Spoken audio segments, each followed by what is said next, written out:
En 1949, d'innombrables malades du monde entier se ruaient vers Bruno Gröning. Ils étaient nombreux à espérer la guérison. Certains lui offraient aussi de l'argent pour qu'il les guérisse. Il y avait de l'argent même dans des lettres de requête. Qu'est-ce que Gröning en a fait?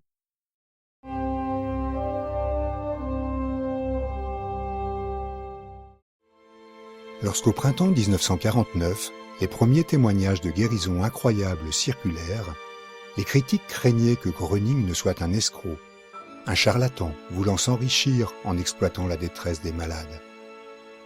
Mais rapidement, ce fut clair. Bruno Gröning ne prenait pas d'argent pour les guérisons. Je n'ai jamais vécu un seul cas où l'on m'aurait dit de manière crédible qu'il aurait pris ou même seulement demandé de l'argent. Évidemment, cela m'aurait mis en alerte. J'ai cependant entendu dire qu'une assiette aurait été sur une table où l'on aurait pu mettre quelque chose. Mais demander ou même exiger, non, jamais. Jamais il n'a pris d'argent. C'était plutôt son entourage qui y veillait. C'est bien dommage de l'avoir accusé de certaines choses qui ne correspondaient pas du tout aux faits. Plus tard, on a beaucoup évoqué dans la presse qu'il aurait pu très bien vivre de ce qu'il recevait. Mais en ce qui me concerne, il ne m'a jamais demandé d'argent. Puis mon père a dit « Monsieur Gröning, qu'est-ce que je vous dois ?»« Rien, dit-il. » Mon mari devenait nerveux et tentait de sortir son portefeuille, car il voulait lui donner de l'argent. Monsieur Gröning se tenait déjà près de la porte lorsque mon mari a voulu lui glisser un billet. Je ne sais pas de combien, en tout cas il s'agissait d'un gros billet. Il a dit gentiment mais fermement « Non, ne me le donnez pas, donnez-le aux pauvres. Ce n'est pas moi qui vous ai aidé, mais c'est Dieu. » La possibilité de gagner de l'argent était énorme en 1949, lors de la ruée des foules. On fit des offres alléchantes, non seulement à Gröning, mais aussi à ses collaborateurs. De riches Américains de New York étaient venus en avion. Oui, ils vous offraient quelque chose. Ils posaient une bague sur la table en disant « Voilà, et maintenant amenez-moi tout de suite chez Gröning. » Mais ça ne marchait pas du tout comme ça. Ils vous déposaient des clés de voiture. « Voilà, l'auto est à toi. » À cette époque, c'était bigrement tentant, n'est-ce pas? On ne pouvait même pas rêver d'une voiture. Tous les collaborateurs de Gröning ne pouvaient pas résister aux tentations. Même ceux qui étaient restés auprès de lui par reconnaissance pour des guérisons avaient rempli leurs poches. D'autres se pressaient dans l'entourage de Gröning pour tirer profit de ses facultés. C'est sans scrupule que ce genre de personnes profitèrent de la détresse des malades et encaissèrent. Bien sûr que cela nuisait fort à la renommée de Gröning, alors qu'il avait toujours refusé avec rigueur de guérir contre paiement. Certains médecins et professeurs, bien sûr je n'ai pas retenu tous les noms, voulaient disposer de Gröning pour traiter leurs patients. Mais évidemment, c'était une question de profit. Et Gröning l'a dit un jour.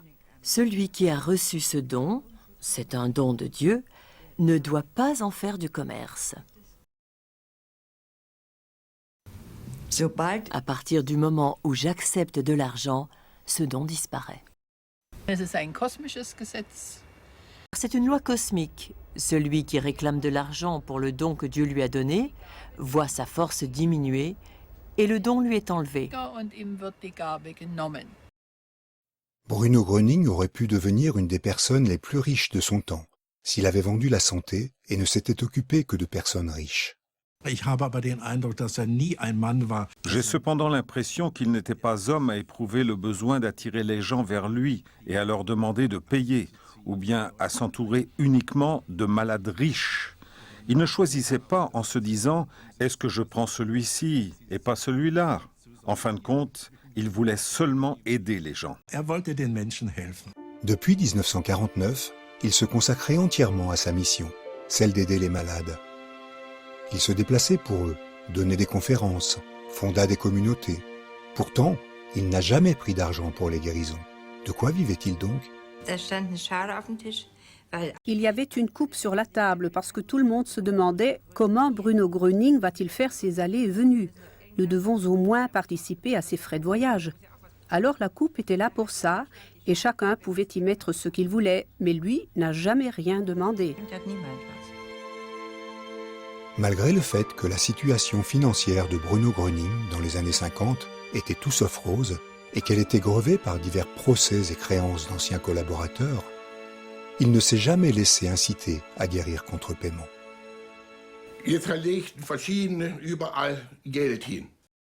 Certains déposaient de l'argent partout et à plusieurs reprises, il a demandé « Reprenez cet argent », mais ils ne l'ont pas repris. Alors M. Gröning a ramassé l'argent et l'a mis dans la poche d'une femme.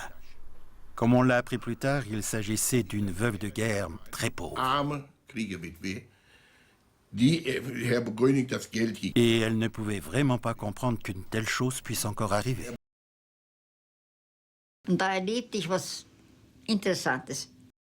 Et là, j'ai fait une expérience intéressante. Il nous a tout à coup montré combien d'argent il avait. Il a un peu fouillé comme ça. Et alors, il a posé 37 pfennig sur la table.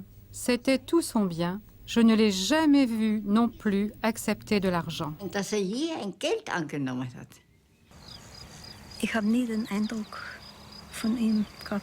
Je n'ai jamais eu l'impression qu'il attachait de l'importance à l'argent. En ma présence, cela n'a jamais joué de rôle pour lui, que quelqu'un soit riche ou pauvre.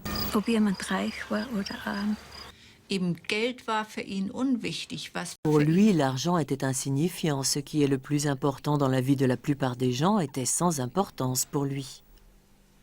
Les simples lois de la vie, c'était ce qui comptait pour lui. C'était un homme tellement simple et modeste